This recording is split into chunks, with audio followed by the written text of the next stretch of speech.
Bismillahirrahmanirrahim. Alhamdulillahirabbil alamin. Wassalatu wassalamu ala rasulil amin wa ala alihi wa sahbihi wa man ihtada bihadihi wastanna bi sunnatihi ila yaumiddin. Allahumma la sahla illa ma ja'altahu sahla wa anta taj'alul hazana in syi'ta sahla. Subhanallah wa bihamdihi adada khalqihi wa ridha nafsihi wa zinata arshihi wa midada kalimati. Subhanallah ilma lana illa ma 'allamtana innaka alimul hakim. Amma ba'du fa uhayyikum tahiyatan thayyibatan min indillahi mubarakah. Assalamualaikum warahmatullahi wabarakatuh.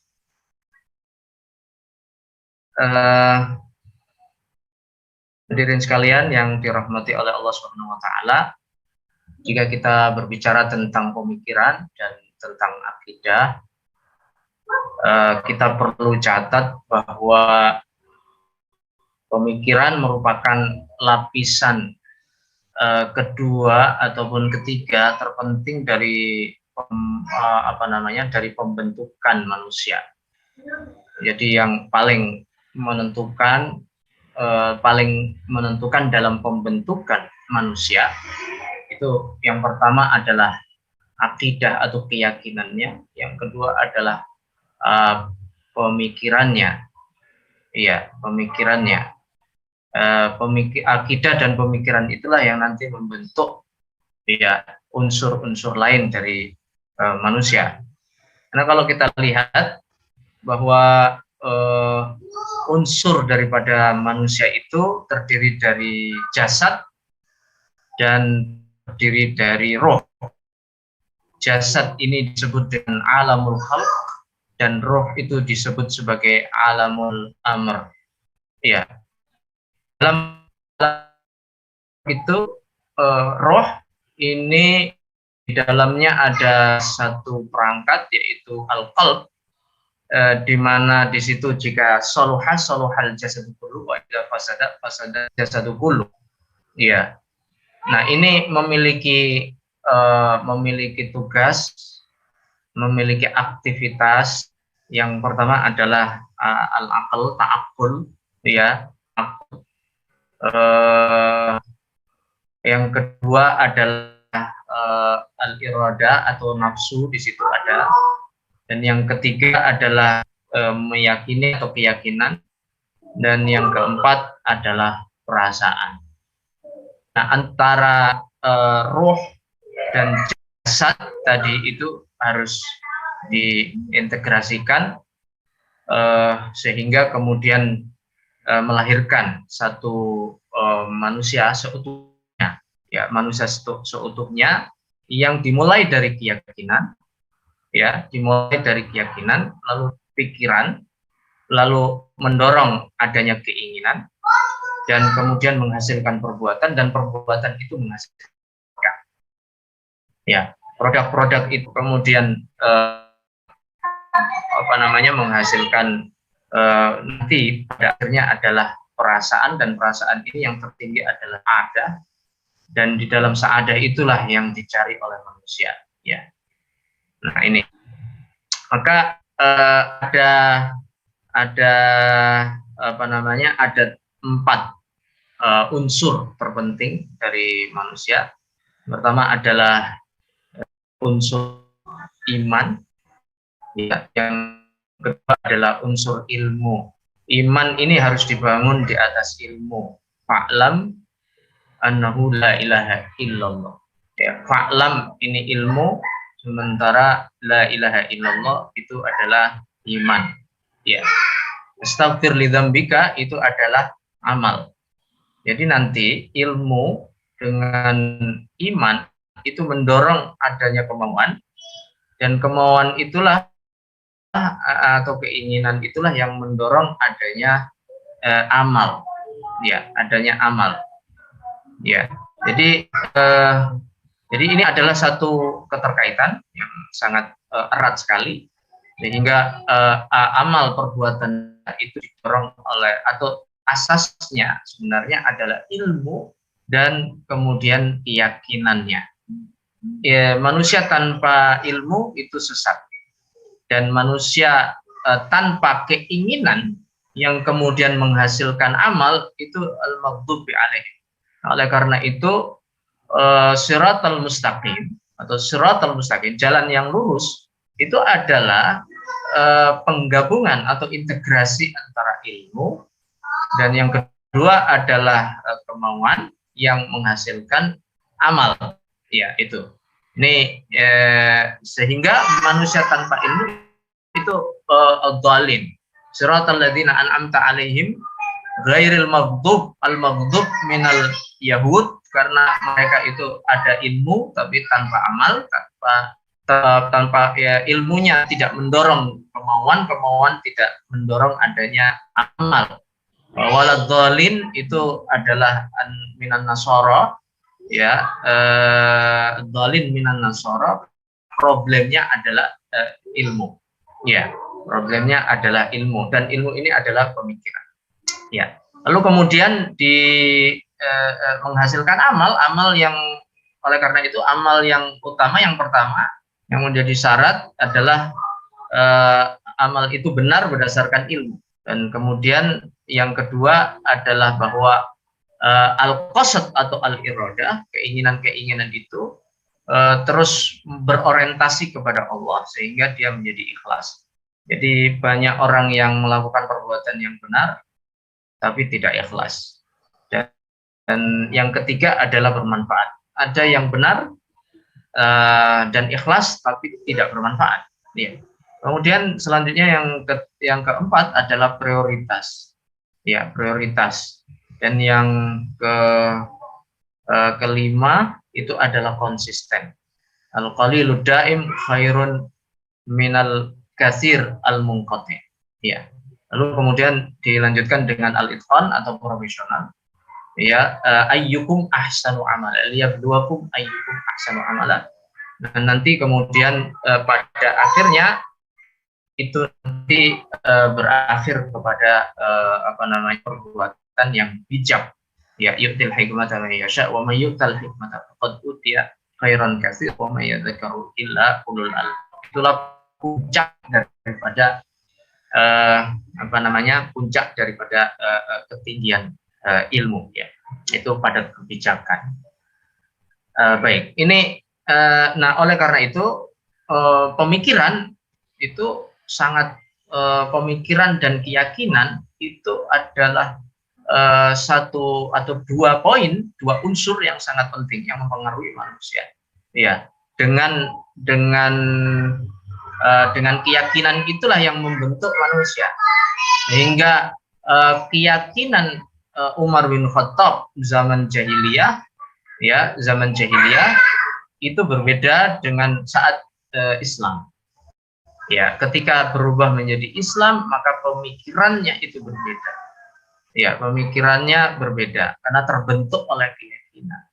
Ya, meskipun dia beriman itu adalah karena ada dasar ilmu. Ya, dasar ilmu. Ini dua hal yang sangat penting sekali, yaitu keyakinan, al-iman atau bidang teologi, yang kedua pemikiran. Ya, pemikiran. Kita saat berbicara tentang keyakinan atau tentang iman, itu berbicara tentang konsep Tuhan. Nah, pertama adalah tentang konsep Tuhan. Ya, di dalam konsep Tuhan ini nanti kita mendapatkan tantangan. Yang pertama adalah orang yang tidak mempercayai kepada adanya Tuhan, dan ini adalah orang-orang ateis. Dan di Barat ini menjadi tantangan utama bagi agama-agama, karena kebanyakan meninggalkan agama formal dan kemudian tidak beragama, ateis, ya, mengingkari agama. Kenapa mereka mengingkari agama? Karena di Barat mereka itu kecewa dengan agama. Ya, agama, doktrin-doktrin agama itu ternyata berbenturan dengan kehidupan sekularistik dan materialistik mereka, sehingga agama disingkirkan. Di samping itu adalah terjadinya penyelewengan yang dilakukan oleh pihak agamawan. Ya, begitu. Sehingga yang terjadi adalah terjadinya gelombang ateisme. Yang kedua, gelombang agnotisme. Ya, agnotisme. Agnotisme ini adalah keyakinan kepada Tuhan masih, tapi kalau ditanya bagaimana Tuhan itu, dia tidak bisa menjawab. Nah, atau apa konsekuensi setelahnya itu mereka tidak jawab. Ya. Mereka tidak peduli dengan itu. Jadi masih percaya kepada Tuhan, tapi bagaimana Tuhan, apa konsekuensi terhadap kepercayaan terhadap Tuhan, itu mereka tidak peduli. Itu agnotis. Dan kemudian muncul setelahnya itu reaksi yang berlawanan dengan ateisme, yaitu mempercayai semua agama itu benar. Ya, itu yang disebut dengan pluralisme. Ya, pluralisme agama. Ya, pluralisme agama, semua agama-agama itu benar, dan kemudian berarti semua semua agama itu pada hakikatnya menyembah kepada Tuhan yang satu. Hanya itu berbeda masalah penamaan Tuhan, dan kemudian perbedaan di dalam ritual, ya, ritual formal dari ibadah-ibadah yang ada di antara agama-agama itu. Ya, ini kelompok yang kedua. Kelompok yang ketiga yaitu ateis, kemudian agnotis, kemudian ada yang berlawanan dengan itu muncul pluralisme. Pluralisme yang mempercayai bahwa semua agama itu benar, dan bahwa apa yang mereka sembah itu sesungguhnya adalah Tuhan yang satu, dan agama-agama itu hakikatnya menuju kepada satu Tuhan, sementara perbedaan hanya pada titik formalnya saja. Ya, itu tantangan yang dihadapi oleh agama, ya, terkait dengan kepercayaan terhadap Tuhan. Ya. Kemudian dari kepercayaan terhadap Tuhan itu juga nanti menghasil keyakinan tentang jumlah, ya, Tuhan yang disembah. Itu nanti melahirkan agama-agama yang dimana itu sebenarnya adalah desain tentang konsepsi terhadap Tuhan, itu menghasilkan agama yang baru. Ya, begitu. Kalau misalnya di Kristen mempercayai adanya 3 Tuhan dalam satu, atau satu dalam 3 unsur. Misalnya. Kemudian konsep Tuhan di dalam agama Hindu juga begitu. Itu ada Tuhan-Tuhan, dewa-dewi, ya. Tuhan itu ada 3, sementara dewa-dewi itu tidak terbilang jumlahnya. Itu konsepsi tentang memunculkan Tuhan. Zoroaster misalnya itu percaya kepada adanya Tuhan Al-Khair yang baik dan Tuhan yang buruk. Nah, itu menghasilkan konsepsi tentang Tuhan. Ini menghasilkan sekian, ya, agama-agama, di samping tadi orang yang betul menolak agama, yaitu agnotisme, dan kemudian yang kedua adalah pluralisme yang mempercayai kebenaran semua agama. Ya, di Barat juga di Barat itu juga berkembang tentang masalah juga berkembang tentang spirituality, new spirituality, di mana mereka membutuhkan spiritualitas, mereka haus akan spiritualitas, hanya mereka tidak mau merujuk kepada agama karena ada ada rasa traumatik, ya, yang ada di dalam diri mereka, sehingga mereka tidak mau kembali kepada agama, akhirnya mencari solusi dari spirituality yang baru yang mereka sebut sebagai new spirituality, ya, itu yang menggabungkan antara beberapa kebaikan-kebaikan dari agama. Ini juga tantangan, di samping tantangan terhadap agama-agama, juga tantangan terhadap akidah Islamiyah. Kemudian kalau dari dalam ya dari dalam tentang masalah akidah ini itu adalah terkait dengan konsepsi Tuhan. Itu misalnya yang pertama adalah kelompok Al-Mujassimah. Kelompok Mujassimah ini mempercayai Tuhan itu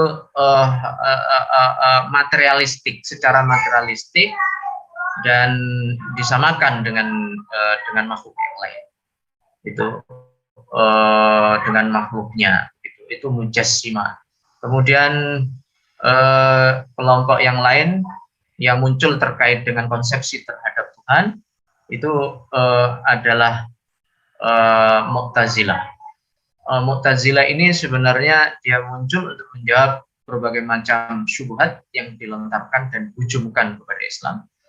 Mereka menjawab, ya di antara konsepsinya adalah mempercayai bahwa antara zat dengan sifat itu, antara zat dengan sifat itu menyatu. Jadi Allah atau Tuhan itu tidak memiliki sifat tambahan, tapi Allah itu memiliki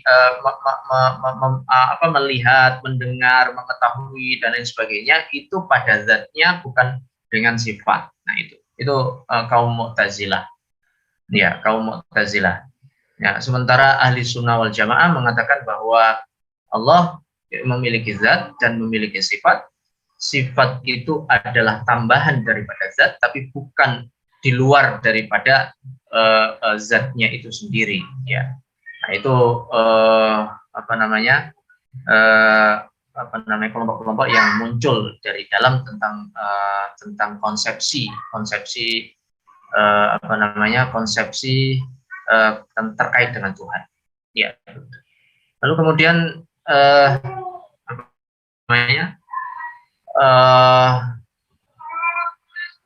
sebenarnya pemikiran yang muncul di Barat, ya pemikiran yang muncul di Barat seperti ateisme atau agnotisme atau bahkan tadi spirituality itu didasari oleh gelombang ya Renaissance, masa kebangkitan yang Renaissance itu dibangun di atas rasionalisme dan empirisisme, ya, dan itu menghasilkan gelombang sekulerisme, dan sekulerisme ini adalah adalah gelombang atau aliran yang kemudian menolak agama untuk masuk dalam kehidupan. Nah, oleh karena itu ini bagian dari tantangan pemikiran yang saat ini sedang berkembang, ya begitu. Nah, sekulerisme ini masuk ke semua lini kehidupan sehingga kehidupan dipisahkan dari kehidupan dipisahkan dari agama sama sekali, gitu. Ada yang memisahkan sama sekali, ada yang memisahkan sama sekali bermakna dia menolak. Jadi ada sekuler itu yang ateis, tapi ada sekuler yang dia masih beragama, ya. Kalau dia sekuler yang beragama berarti sebenarnya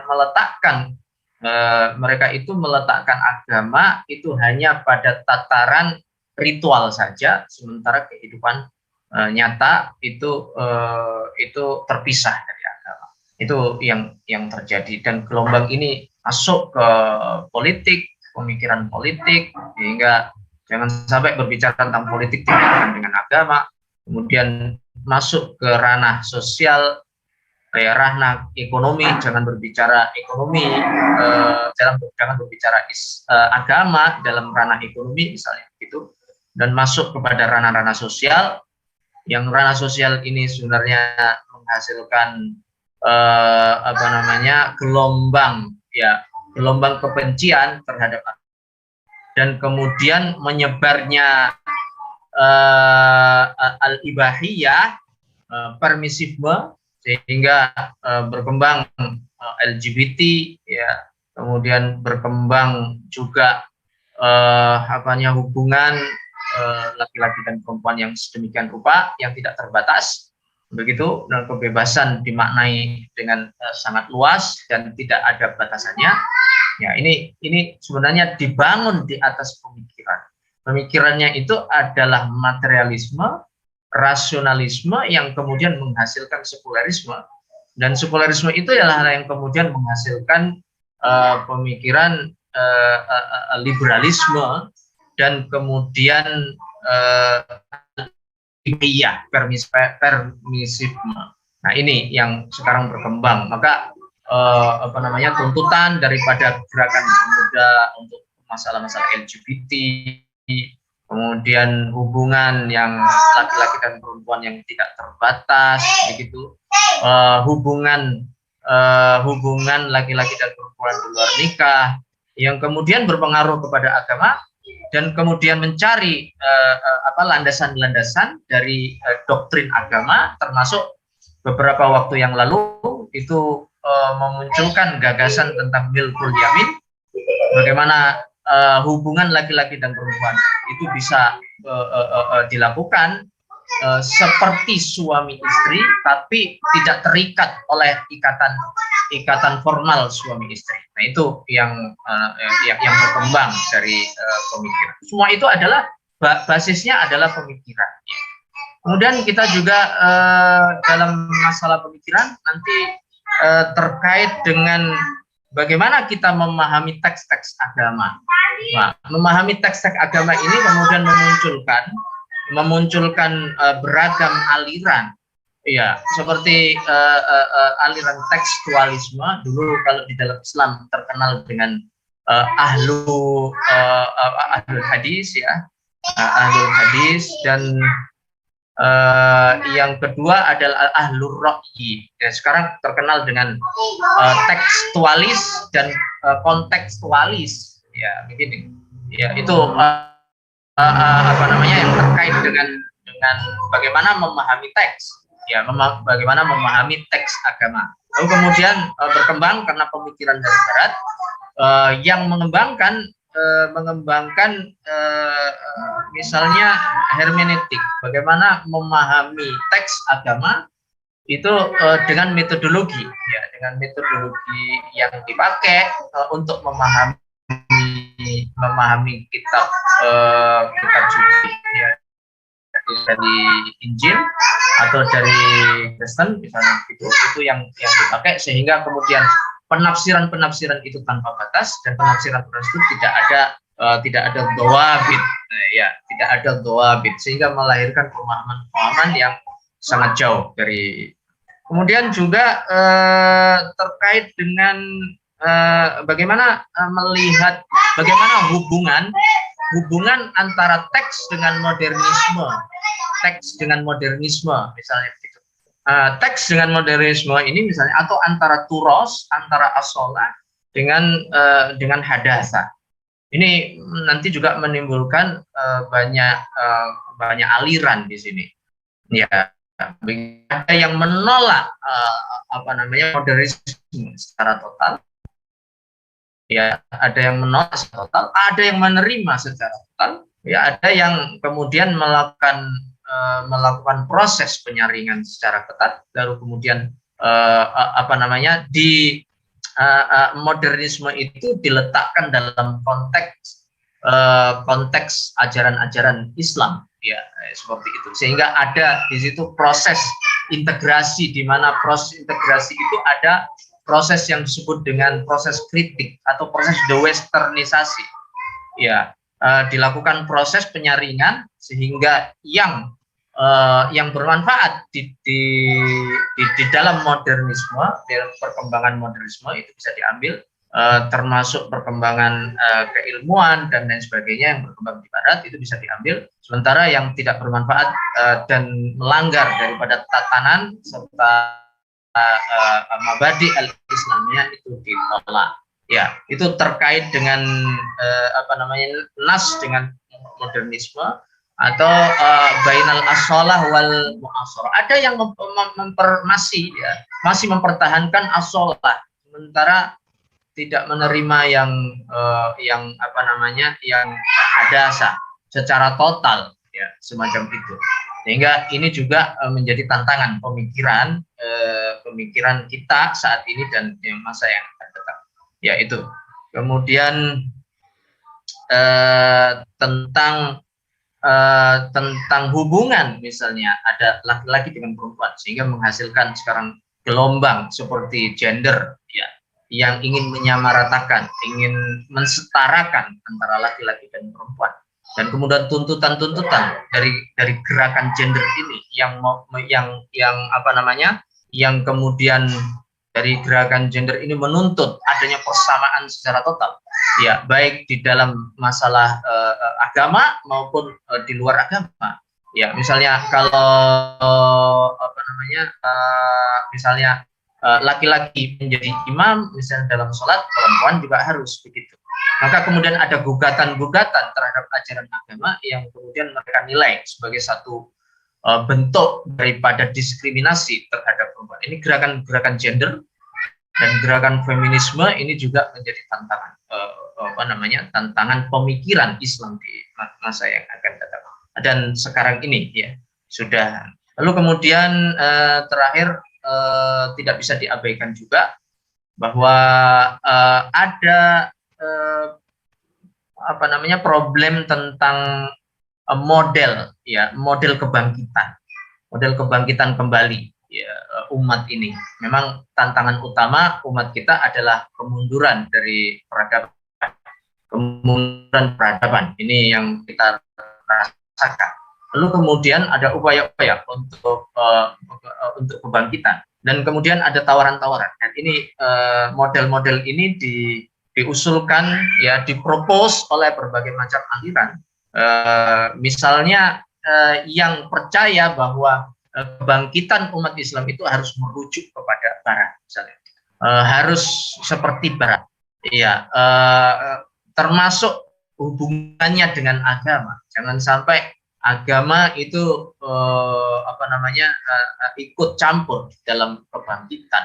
Nah, karena agama itu adalah hambatan. Ini apa namanya, aliran, ya, yang berkembang itu juga ada di dalam apa namanya, di dalam masyarakat kita, umat Islam saat ini, sehingga kemudian melakukan kritik tajam terhadap turas, ya, terhadap akwal ulama, terhadap apa namanya, ulama-ulama yang memiliki otoritas, ya, di berbagai macam bidang keilmuan. Itu mereka kritik karena referensinya adalah kemudian ada yang kedua, apa namanya, model kebangkitan itu, ya, harus merujuk kepada salaf, dan itu tidak memerlukan kita merujuk kepada Barat sama sekali, karena Islam sudah memiliki perangkat, ya, yang cukup sekali untuk bisa menjawab tantangan zaman. Itu kelompok kedua. Tapi ada yang kelompok selanjutnya, melakukan perubahan dengan menggabungkan, ya, antara as-shalah dengan hadasa, dengan at-tajdid, ya, antara keduanya itu dikumpulkan. Dan ini ada beberapa model, ada yang ada dari luar, ada yang melakukan perubahan dari luar, dan ada yang melakukan perubahan dari luar ini dengan menggunakan apa namanya, senjata, suatu kekuatan sebagai perangkat perubahan. Kemudian juga ada yang tidak menggunakan kekuatan, ya, tapi gerakan kebudayaan, ya, semacam itu. Lalu kemudian ada yang ikut, ya, terlibat dalam perubahan dengan berkolaborasi dengan sistem yang sedang ada, misalnya sistem misalnya sistem demokrasi, misalnya melakukan apa namanya, melakukan berkolaborasi di situ, tapi melakukan penyaringan terhadap apa namanya, terhadap nilai-nilainya yang bertentangan dengan Islam. Itu diantaranya ada model-model, ya. Di antara model-model ini merupakan bagian daripada satu gerakan pemikiran yang awalnya adalah gerakan pemikiran terkait dengan kebangkitan umat, seperti itu. Nah, oleh karena itu ini tantangan kita ke depan, kita menghadapi berbagai macam tantangan pemikiran, baik yang itu dari dalam maupun dari luar, yang pada akhirnya kita mesti mengambil jalan at-takamuli, ya, integratif, dan kemudian asyumuli, ya, komprehensif, sehingga kemudian nanti pemikiran itu bisa meramu apa yang ditinggalkan oleh salafun saleh dan kemudian bisa merespon apa yang sekarang sedang berkembang, ya, seperti itu, dengan tetap, ya, berpegang teguh kepada mabadi, ya, kepada prinsip-prinsip Islam, dan kemudian juga responsif terhadap perkembangan zaman. Dengan demikian kita memiliki akar dan kemudian kita bisa berkembang untuk bisa menjawab tantangan-tantangan yang dihadapi saat ini. Saya kira itu sebagai mukadimah. Di antaranya juga sebenarnya yang juga menjadi masalah dan problem kita adalah hubungan antara umat beragama, ya, hubungan antara umat beragama ini seperti apa? Yang pertama, yang kedua, hubungan antara antara tadi nas dengan hadasa, hubungan antara gender, ya, kemudian model tentang kebangkitan, ya, itu semuanya menjadi problem-problem pemikiran kita di masa ini. Saya kira itu yang dapat saya sampaikan. Mohon maaf jika ada kesalahan. Wassalamualaikum warahmatullahi wabarakatuh. Waalaikumsalam warahmatullahi wabarakatuh. Jazakumullah ahsanan jaza pada guru kita semua, Ustadz Dr. Muhammad Khalid Muslih, MA, atas penyampaian materi kajian pembuka seputar akidah dan pemikiran dengan judul kajian krisis teologi dan pemikiran kontemporer. Mohon izin bagi Bapak Ibu yang ingin bertanya bisa disampaikan pertanyaannya di kolom komentar, atau Bapak Ibu jika ingin lebih privasi lagi pertanyaannya bisa disampaikan melalui call center kami. Untuk linknya sudah kami cantumkan di kolom komentar.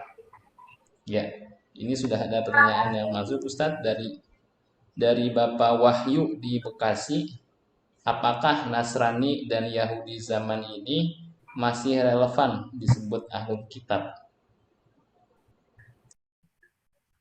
Ya, bismillahirrahmanirrahim.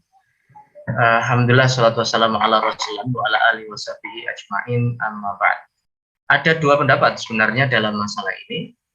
Yang pendapat pertama menganggap bahwa Nasoro itu tidak bisa dikategorikan sebagai ahlu kitab karena telah telah keluar dari basis awal, ya, sebagai agama tauhid. Itu seperti mazhabnya Ibnu Umar yang mengatakan adakah yang lebih syirik daripada yang menganggap bahwa Isa itu adalah putra Tuhan. Tapi kemudian ada pendapat mayoritas yang mengatakan bahwa Nasoro dengan Yahudi yang sekarang ini adalah termasuk ahlu kitab. Alasannya adalah Yahudi dan Nasoro yang sekarang ini itu sama dengan Yahudi dan Nasoro saat Al-Quran diturunkan. Kitabnya itu dan kondisi mereka itu sama. Ya, misalnya Yahudi ya, sudah tidak ada masalah. Ya, tidak ada perubahan secara mendasar. Nasoro, Rasul diutus itu sekitar abad ke-5 ya.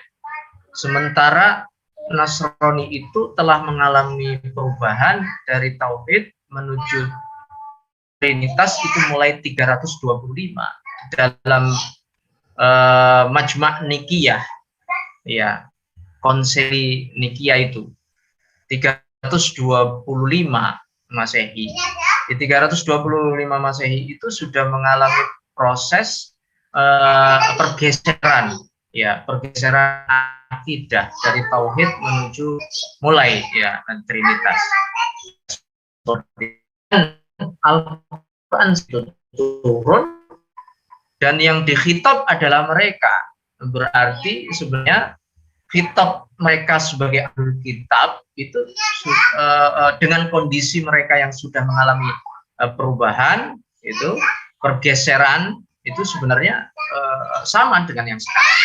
Nah, jadi khitabnya menurut mayoritas ulama ya, Adnan juga mengatakan bermadzhab ini bahwa Yahudi dan Nasrani yang saat ini adalah bagian daripada ahlul kitab yang memiliki beberapa spesifikasi hukum dibandingkan dengan kufar, kaum kufar yang lain atau orang musyrikun. Itu Ustaz yang bisa saya jawab untuk pertanyaan yang pertama.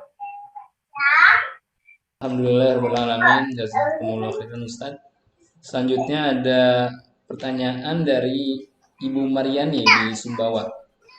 Bagaimana jika kita mengucapkan syahadat tetapi tidak lengkap, hanya kalimat pertama saja yang disebut, yang diucapkan, yaitu asyhadu alla ilaha illallah.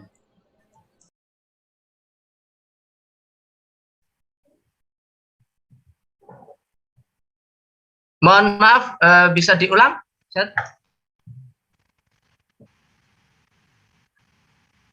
Bagaimana jika kita mengucapkan syahadat tetapi tidak lengkap, bagi yang mu'alaf begitu Ustaz, hanya kalimat pertama saja yang diucapkan. Ya, misalnya asyhadu alla ilaha illallah ya, tanpa Muhammad Rasulullah. Begitu ya. Itu adalah syahadat yang tidak lengkap dan syahadat yang tidak memenuhi syarat. Sebab kita tidak bisa hanya menerima asyhadu alla ilaha illallah saja. Karena bagaimana nanti kita menyembah Allah itu terkait dengan asyhadu anna Muhammadar Rasulullah. Ya. In kuntum tuhibbunallaha fattabi'uni yuhibbukumullah wa yaghfir lakum dzunubakum. Ya gitu. Kalau kalian itu mencintai Allah, maka mengikuti aku itu adalah asyhadu anna Muhammadar Rasulullah. Ya, kalau hanya mengikuti Allah itu tidak akan menemukan jalan. Karena nanti kalau dia percaya kepada Allah saja, itu tidak akan dia percaya kepada Al-Qur'an, karena Al-Qur'an yang membawa adalah Rasulullah. Seperti itu. Kalau dia tidak percaya kepada Al-Qur'an, berarti tidak ada ajaran yang dia bisa lakukan. Sebab ajaran semuanya itu berasal dari Al-Qur'an dan sunnah Rasul. Berarti itu dua sumber itu agama Islam itu. Sehingga kalau dia percaya kepada asyhadu alla ilaha illallah tanpa Muhammad Rasulullah itu tidak mungkin, dan itu syarat yang tidak terpenuhi sehingga tidak bisa diterima syahadatnya itu, dan dianggap ya tidak memenuhi syarat ya, seperti itu. Karena cinta kepada Allah itu tidak bisa dijabarkan. Ya, cinta kepada Allah itu tidak bisa dijabarkan kecuali dengan cinta yang lain, yaitu cinta kepada apa yang dicintai oleh Allah.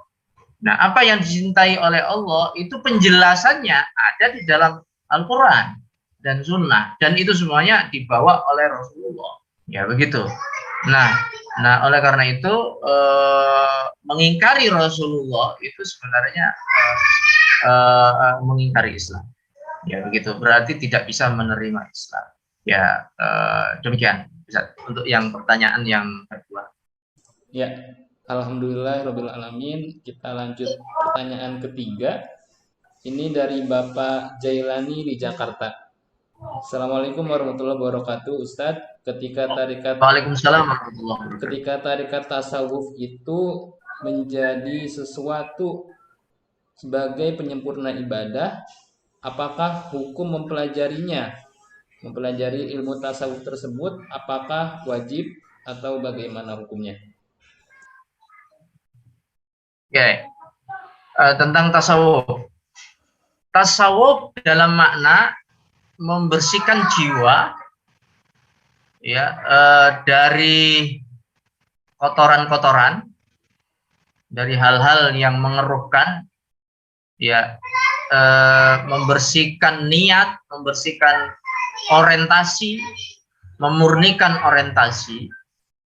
Ya, kalau tasawuf dimaknai seperti itu adalah keharusan. Apakah namanya tasawuf atau namanya tazkiyatun nafas atau pensucian diri ataukah yang lain, itu tidak menjadi masalah. Yang menjadi masalah adalah maknanya. Kalau tasawuf dimaknai sebagai pensucian diri, itu adalah suatu keharusan.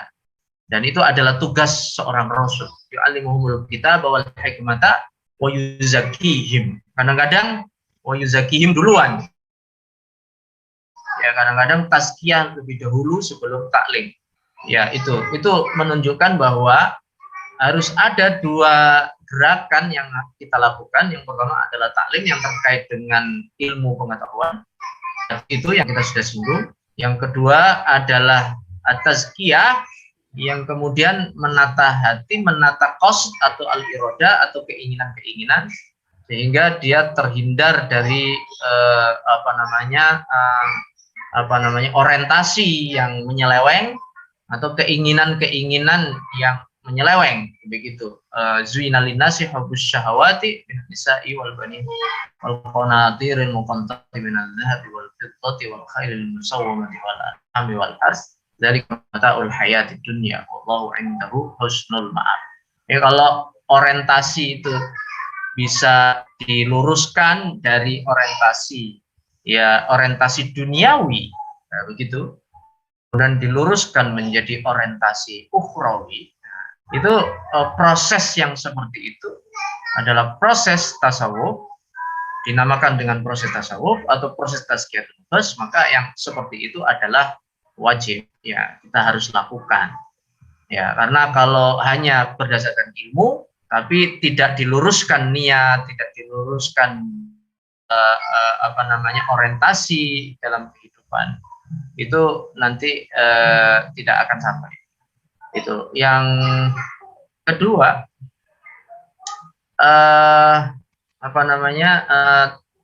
Di antara tugas daripada tazkiyatun nafas itu adalah juga pertama adalah at-takhliyah. Takhliyah itu adalah membersihkan, ya, kotoran-kotoran, ya, dari penyakit hati, ya, penyakit hati itu dari nifaq, dari al-kadzib, dari khianah, seperti itu, dan lain sebagainya. Itu penyakit-penyakit itu disingkirkan, ya, dieliminasi, ya, disucikan, ya, dibuang, nah, begitu. Setelah begitu, lalu kemudian dilakukan proses namanya tahliyah. Tahliyah ini berarti menghiasi dengan akhlakul karimah. Kalau yang tadi membuang al-akhlak az-zamimah, ya, yang kedua tahliyah bil akhlaqil karimah, ya, al-akhlak al-hasanah, ya, itu yang kedua, sehingga kemudian menghasilkan tajalliyat, ya, tajalliyat. Nah, tajalliyat itu adalah satu perwujudan daripada sikap, ya, sikap dan perilaku manusia yang itu semuanya mengacu kepada sifat-sifat ketuhanan, ya, walillahil asmaul husna, itu tajalliyat, ya, begitu. Nah, kalau yang disebut dengan tasawuf itu, ya, yang maksudnya adalah itu, pembersihan itu adalah sesuatu yang harus kita lakukan karena banyak orang yang pintar tapi hancur. An-nasu kulluhum halka illa al-alim. Ya, manusia semuanya hancur kecuali orang-orang yang berpengetahuan. Dan yang berpengetahuan itu hancur, ya, kecuali al-amin, dari orang-orang yang mengamalkan apa yang diketahui. Tapi kemudian di akhir itu wal amiluna kulluhum halka illal muhtasin. Dan itu kaitannya dengan tazkiyatun nafas. Ya, tazkiyatun nafas tentang orientasi dari semua perbuatan kita, semua perkataan kita. Makanya itu selalu ada doa, Allahumma ja'al aqwalana wa af'alana khalisatan liwajhik. Itu adalah terkait dengan tazkiyatun nafs. Nah, kalau tasawuf terkait dengan itu, maka itu suatu kewajiban. Yang kedua, tasawuf bisa dimaknai sebagai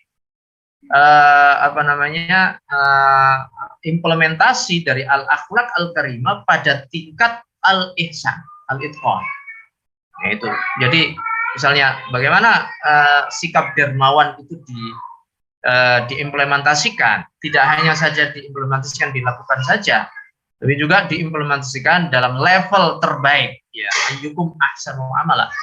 Itu kalau proses itu dilakukan dan itu disebut dengan tasawuf, maka satu kewajiban harus kita lakukan. Ya, baik namanya tasawuf maupun namanya tazkiyatun nafas atau namanya pensucian jiwa, ya, pensucian diri, atau pendidikan akhlak, ya, ataupun apa nama-nama yang lain, maka itu adalah satu kewajiban yang harus kita lakukan. Ya, begitu. Jadi kembali al-ibratu bil ma'ani la bil mabani. Ya, al-ibrah itu dengan maknanya, dengan maksudnya, dengan substansinya, itu tidak hanya sekedar dengan mabani, ya, dengan terminologi yang dipakai. Mungkin itu yang saya bisa jelaskan untuk pertanyaan yang keberapa tadi, Ustaz? Ketiga ya. Pertanyaan ketiga, Ustaz. Ya, baik. Mungkin selanjutnya kalau ada. Ya, baik. Alhamdulillah alamin.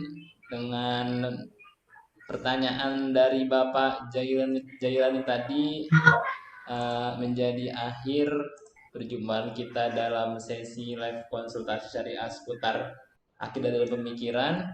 Juga tadi di awal kita sudah bersama mendengarkan materi kajian pembuka dari guru kita semua, Ustadz Dr. Khalid Musli, seputar krisis teologi dan pemikiran kontemporer. Alhamdulillah, kami ucapkan sekali lagi jazakumullah hasanal jaza. Semoga Ustadz dan keluarga senantiasa Allah berikan sehat, Allah berikan keberkahan juga, dan Allah ridhoi setiap aktivitasnya. Juga Bapak Ibu, kami ucapkan terima kasih banyak yang sudah turut hadir dalam sesi live konsultasi syariah malam ini. Insya Allah acara ini akan terselenggara setiap hari Jumat malam jam 20 sampai jam 20.45. Dan insya Allah untuk pekan depan kita akan ada sesi live konsultasi syariah seputar ibadah dengan narasumber Ustadz Abdullah Haider. Mohon izin kami akhiri terlebih dahulu acara malam hari ini. Mohon maaf bila ada hilaf perkataan dan juga kekurangan dalam khususnya bagi kami penyelenggara syariah dari Syariah Consulting Center. Mohon izin kami akhir dengan bacaan hamdalah dan doa kafaratul majelis. Alhamdulillahirabbil alamin. Subhanakallahumma wa bihamdika asyhadu an la ilaha illa anta astaghfiruka wa atubu ilaik. Wassalamualaikum warahmatullahi wabarakatuh.